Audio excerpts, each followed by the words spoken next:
네, 무언가 기류가 바뀌는 것인지 좀 많은 분들이 궁금해하실 것 같아서요. 지금 시장의 주도주 그리고 계속된 주도주가 될 종목들 무엇인지 알아보도록 할게요. 네, 이번 시간 레몬리서치 김민수 대표와 함께하겠습니다. 어서 오세요. 네, 안녕하십니까. 네, 안녕하세요. 네. 시장에서 좀 많이 나오는 이야기들, 특히나 주도주로 꼽히는 것들에서 대표적으로 반도체 IT 있고요. 네. 그리고 애플카 때문에 물론 아직 그 여부는 모르지만 자동차들도 합류를 했는데 이들에 대한 지위에 대해서 어떻게 평가하는지 궁금해요. 네, 일단 설 연휴입니다. 예, 새해 복 많이 받으시고요. 많이 받으세요. 네, 근데 오늘 왜 설 연휴인데 한복 화사하게 안 입으셨나요? 아, 한복을요, 피디님이 안 입혀주셨어요. 네, 그럼 제가 입고 죄송합니다. 네, 일단 시장 얘기로 집중을 하게 되면요. 네네. 일단 지금 시장에서는 여전히 차, 화, 반 네. 이쪽에 계속 포커스를 맞추고 있고 그쵸. 경기가 회복되다 보니까 나머지 쪽도 이를 좀 따라가지 않을까 이렇게 바라보는 게 지금 가장 중요한 변화가 아닌가 싶고요. 근데 일단 지금 또 가장 많이 얘기가 나오는 게 또 다시 말씀드리게 되면 자동차 쪽이죠. 네. 그래서 현대 기아차 관련된 쪽에서 요즘 가장 많이 듣습니다. 한 단계 레벨 다운됐는데 어떻게 해야 될까요? 라고 얘기했는데 그냥 애플카는 솔직히 말씀드리면 그냥 갖다 붙인 이슈죠. 거기다가 어떻게 될지 모르는 저희가 뭐 컨트롤할 수 없는 어떤 루머의 그렇죠. 루머 네. 이런 쪽으로만밖에 볼 수 없는 상황들인데 그걸 빼고 나머지 그러면 지난주와 이번 주 사이에 기아차나 현대차가 뭐 바뀐 게 있습니까? 없죠. 펀더멘탈은 전혀 변화 없습니다. 저희 마음만 바뀌었을 뿐입니다. 네. 그렇기 때문에 애플카가 더해진다거나 아니면 덜해진다고 하여서 어떤 현대기아차의 위상이 바뀌는 건 전혀 아니기 때문에 지금은 그걸 너무 중점적으로 생각하지 마시고 그로 인해서 싸졌다. 그러면 노려야 되겠죠. 네. 이런 전략으로 보시는 게 좋을 것 같습니다. 그러니까 말씀하신 것처럼요. 사실 애플카 이 이슈 하나만 보고 들어오신 분들이라면은 분명히 빠져나갈 수 있어요. 아직 네. 불확실성 있으니까. 네. 하지만 그냥 나는 이 전기차 플랫폼에 대한 기대를 걸었고 또 앞으로 이 전기차로 바뀌는 자동차 산업에 베팅을 할래라고 하신 분들은 매도할 이유가 없거든요. 그러면 애플을 사셨어야죠. 애플카만 본다면요. 네, 그렇죠. 애플 사는 게 더 맞지 않나 생각되고 있는데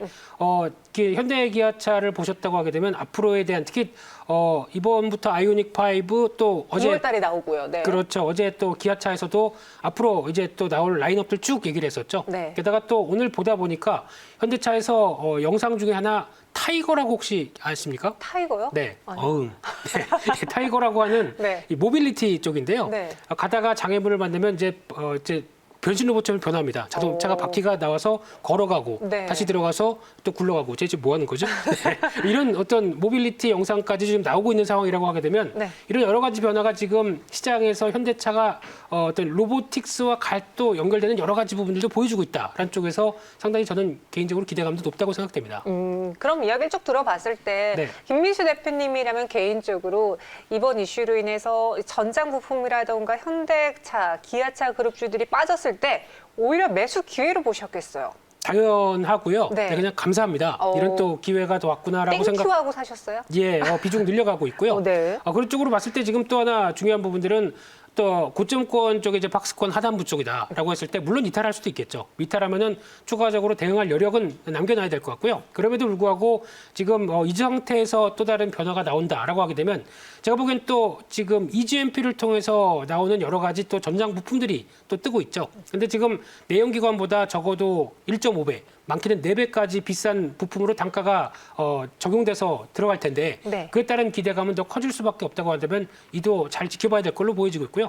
그런 쪽으로 봤을 때 아마 기아차는 상대적으로 좀 충격이 또 변동성이 더 커질 수는 있겠는데 나머지 대표적인 회사들 전장 부품의 핵심인 현대모비스라든가 또 그와 연결될 수 있는 현대글로비스도 여러 가지 이제 이동을 또 운송을 담당할 부분이기 때문에 이런 쪽에서는 여전히 기회 요인들이 높다고 생각하면서 관심 있게 보셨으면 좋겠습니다. 물론 같은 현대차 그룹 종목이긴 하지만 원래 초반에 우리가 애플카 왜 그냥 아예 관심이 없을 당시에 김민수 대표님이 나와서 주구장창 현대차, 기아차 이야기하셨거든요. 네. 근데 현대모비스랑 글로비스로 살짝 방향 트신 이유가 있어요? 현대차 너무 많이 이야기해서?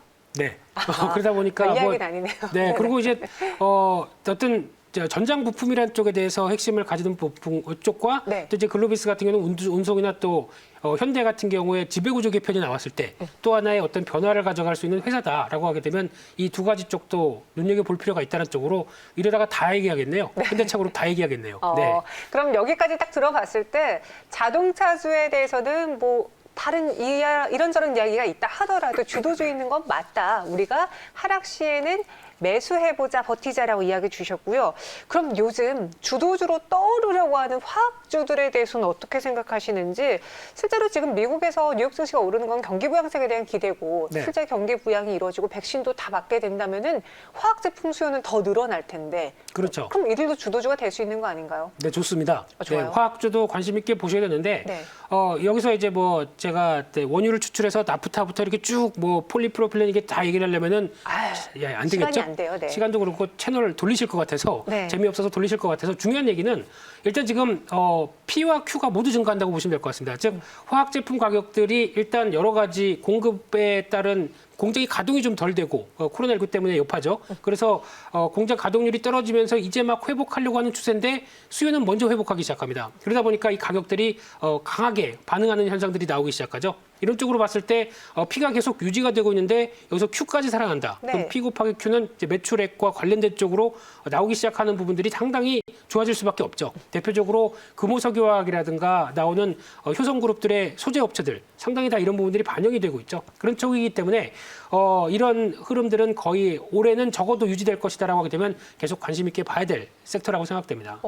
화학주에 대해서 좋다라고 하셨고요. 그럼 같이 우리가 볼 수 있는 게 또 유가 관련해서 정유주잖아요. 네. 많이 올랐습니다. WTI가 또 오늘도 올랐어요. 네. 그리고 이제 60달러 선에서 움직이지 않을까 싶은데, 근데 또 한편으로는 이게 다다라고 말씀하시는 분들도 있어서 저는 정유주에 대한 코멘트가 조금 헷갈려요.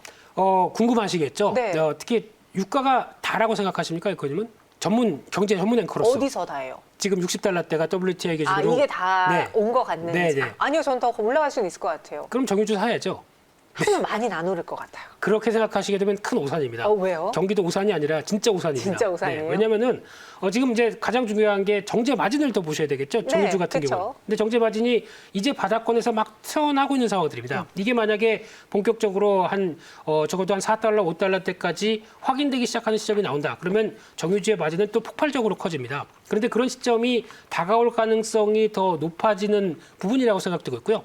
게다가 또 유가가 상승하면 상승할수록 이어지고 있는 재고 평가이익까지 생각하게 되면 지금 정유주는 어떤 월봉을 한번 보시게 되면은 많이 하락했다가 이제 저점에서 또 턴하는 구간입니다. 네. 그렇기 때문에 회복에 대해서 무게를 둔다라고 하게 되면 조금 더 관심이 필요한 시점이라고 생각 들고 있고요.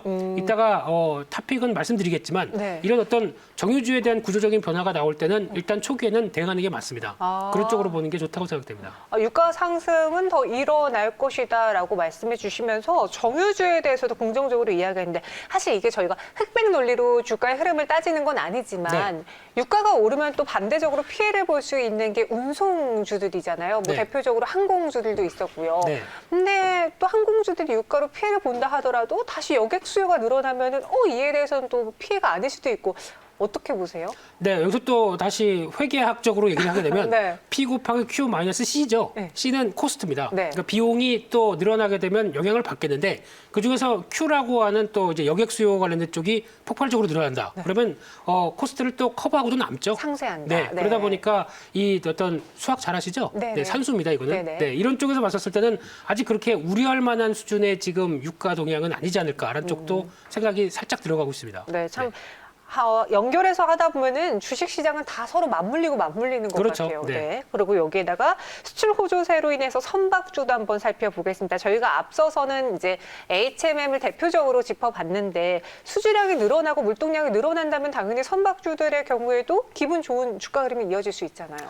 네, 선박주라고 얘기를 하셨는데 제가 보기엔 이제 조선주까지 같이 네. 연결돼서 보게 되면 선박주는 이제 운임 관련된 부분들이 최근 들어서 이제 어떤 컨테이너선 운임 지수도 약간 고점에서 흔들리고 있고 아직까지 벌크선 화물 지수는 움직이다가 또 BDI는 또 쭉 밀리고 하다 보니까 어떤 동향이라고 하게 되면 약간 좀 숨고르는 측면이 아닐까 생각되고 있는데, 더 중요한 건 또 조선주도 봐야 되겠죠. 그렇죠. 조선주 요즘 보게 되면 수주 괜찮은데 왜 이렇게 주가 안 올라가지? 라고 얘기를 하고 계시는데, 수주는 괜찮습니다만 중요한 거는 신조선가 지수죠. 즉 수주를 했었을 때 그걸 반영받는 대표적인 지수다 보니까 그거 같이 연결돼서 움직여야 가장 좋은 상황들이겠죠. 그러다 보면은 수주라고 하는 Q 또 이 얘기에 대해서 죄송합니다. 수주라고 하는 Q는 계속 들어오는데 P가 아직까지 낮다라고 하게 되면 어떤 Q가 커지면서 나올 수 있는 부분들이 한계가 나올 수밖에 없겠죠. 제한적이죠. 그렇죠. 그러다 보니까 신조선가 지수가 반등하는 국면과 함께 같이 조선주도 노려야 된다. 그렇게 되면은 지금은 움직일 듯 말 듯 하지만 이 부분이 확인되게 되면 그때는 조선주가 탄력 있게 갈 겁니다. 근데 지금은 아직은 아니다라는 쪽에서 조금 더 일단 관망의 시각을 유지해야 될 것 같습니다. 사실 선박, 화학, 정유 연결이 되어 있는데 연결 안 된 것 같은데 싶으신 분들이 있지만 경기가 회복된다면 분명히 이들 섹터에서는 호재로 작용을 하면서 우리가 봐야 되는 종목들입니다. 그럼 이 선화, 정이라고 축약해서 이야기했을 때 이들에 대한 투자 전망 매력도를 좀 비교해 보자면 어떻게 보시는지요? 네, 이름은 계속 바뀌네요. 뭐 차화반, 차화정, 차화반, 선화정. 네. 그리고 김정현. 네. 김민수. 네. 그리고 김민수. 네. 그만하시죠. 네. 그런데 이제 여기서 이제 나올 수 있는 부분들은 네. 일단 경기가 회복하면서 나온다라는 가장 큰 명제하에 네. 움직인다라고 하게 되면 이런 수혜를 받을 수 있는 섹터들인데 네. 중요한 거는 P입니다.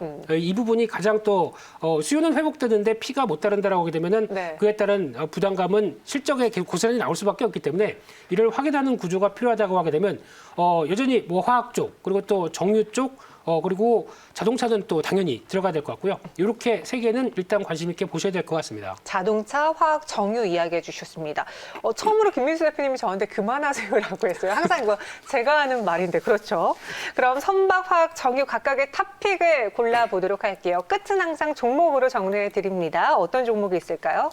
네, 선박 쪽에 별로 그냥 관망으로 말씀드리고 종목을 선정하려고 하니까 조금 뻘쭘합니다만, 네. 네, 그래도 조선사가 아니라 조선 기자재 업종인데 이쪽에서 변하고 있는 회사들이 많습니다. 대표적으로 대양전기라는 회사도 그렇죠. 네. 이 회사도 어떤 선박용 조명 LED 쪽을 하다가 이제 수소차 관련 쪽으로 회사가 드라이브를 걸고 있죠. 그러다 보니까 주가가 덜 빠지고 막 올라가려고 하는 모습들이 나오는데 네. 그 중에 하나 BMT라는 회사도 있습니다. BMT 요즘 네. 많이 들어봤어요. 네. 두 번째 언급드리는 것 같은데요.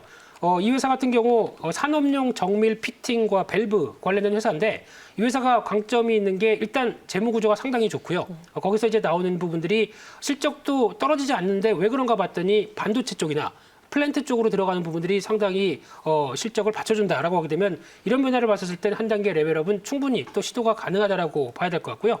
그런 쪽에서 지난 고가대 부분에 15,250원인데 이 부분은 15,000원대 부분은 한 번은 계속 시도가 들어갈 수 있겠다는 관점 쪽에서 눈여겨보셨으면 좋겠고요. 네. 한 11,500원 정도는 어떤 위험 관리를 하는 가격대 쪽으로 바라보시면서 흐름을 보셨으면 좋겠습니다. 네, 선박에선 BMT, 산업용 정밀 피팅 및 밸브인데 말씀하신 것처럼 옷을 좀 바꿔 입으면서 눈에 띈다. 목표 주가 15,000원, 순저가 11,500원 제시해 주셨고요.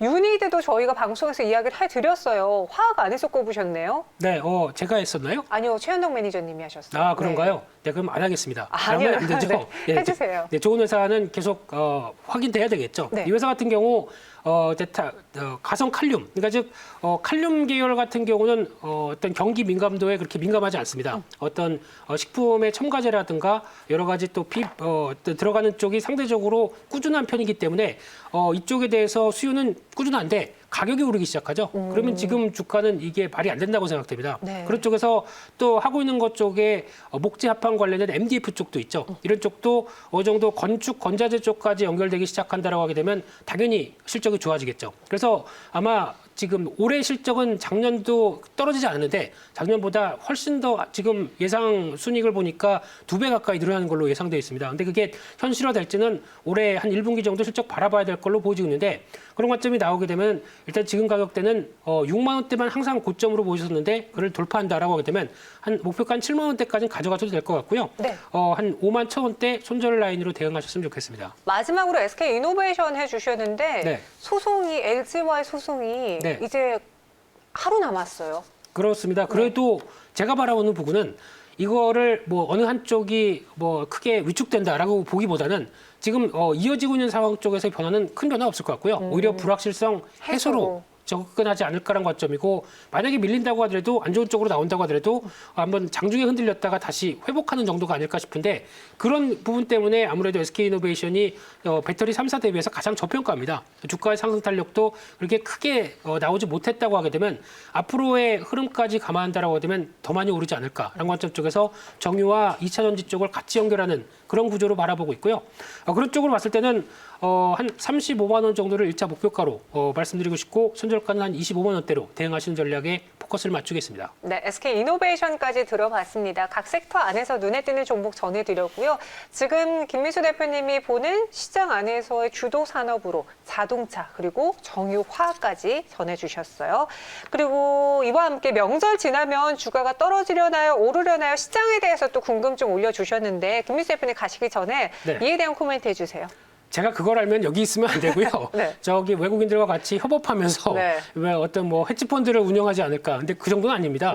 그냥 그 한국 증시를 사랑하고 네. 예, 종목들을 이제 열심히 찾아보고 하는 그런 단계인데 제가 보기에는 그래도 그 전에 좀 주춤했으면 어떤 연휴 사이에 크게 변화가 없다라고 하게 되면 레벨업을 시도하지 않을까라는 쪽으로 바라보고 있는데 여전히 지금 경기 회복 기조와 나오고 있는 뭐 금리 쪽에 약간 흐름은 나온다고 하더라도 좀 부담이 된다고 하더라도 혹시나 또 그 사이에 달러화가 약세폭을 좀 더 늘려간다라고 하게 되면은 제가 보기엔 또 국내 증시에 또 다른 호재가 되지 않을까라는 쪽도 눈여겨보셨으면 좋겠습니다. 네, 알겠습니다. 다시 또 외국인 투자자들이 매수로 돌아서면서 코스피 상승도 강박군 상단까지 올랐습니다. 지금까지 김민수 대표와 함께했어요. 고맙습니다. 감사합니다.